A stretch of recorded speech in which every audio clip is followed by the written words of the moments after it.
ഇതെൻ്റെ അല്ല, അതിന് പ്രാധാന്യമില്ല, പാലോറമാത പശുക്കുട്ടിയെ വിറ്റ 2 ഉറുപ്പികയ്ക്കാണ് ഈ 45,000-ത്തേക്കാൾ പ്രാധാന്യം.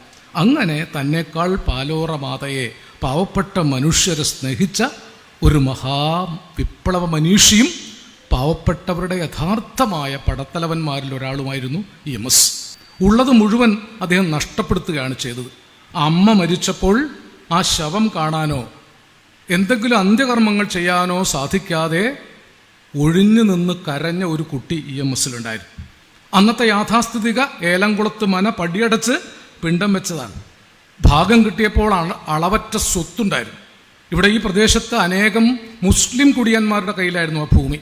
ആ ഭൂമി മുഴുവൻ കുടിയാന്മാർക്ക് കൊടുക്കുകയാണ് ചെയ്തത്. കിട്ടിയ കാശിനാണ് കൊടുത്തത്, പണം ചോദിച്ചു വാങ്ങിയിട്ടില്ല. അങ്ങനെ കിട്ടിയതാണ് 45,000 രൂപ. അത് പൂർണ്ണമായും ദേശാഭിമാനിക്ക് കൊടുത്തു. അന്ന് ദേശാഭിമാനിയിലെ ലേഖകന്മാരാരോ EMSന്റെ 45,000 രൂപ ദേശാഭിമാനിക്ക് ഒന്നാം വാർത്തയായിട്ട് കൊടുക്കാൻ പുറപ്പെട്ടപ്പോൾ അതിൻ്റെ മാനേജിങ് എഡിറ്ററായിരുന്ന EMS പറഞ്ഞത്, ഇതെൻ്റെ അല്ല, അതിന് പ്രാധാന്യമില്ല, പാലോറമാത പശുക്കുട്ടിയെ വിറ്റ 2 ഉറുപ്പികയ്ക്കാണ് ഈ 45,000-ത്തേക്കാൾ പ്രാധാന്യം. അങ്ങനെ തന്നെക്കാൾ പാലോറമാതയെ പാവപ്പെട്ട മനുഷ്യരെ സ്നേഹിച്ച ഒരു മഹാവിപ്ലവ മനീഷിയും പാവപ്പെട്ടവരുടെ യഥാർത്ഥമായ പടത്തലവന്മാരിൽ ഒരാളുമായിരുന്നു EMS.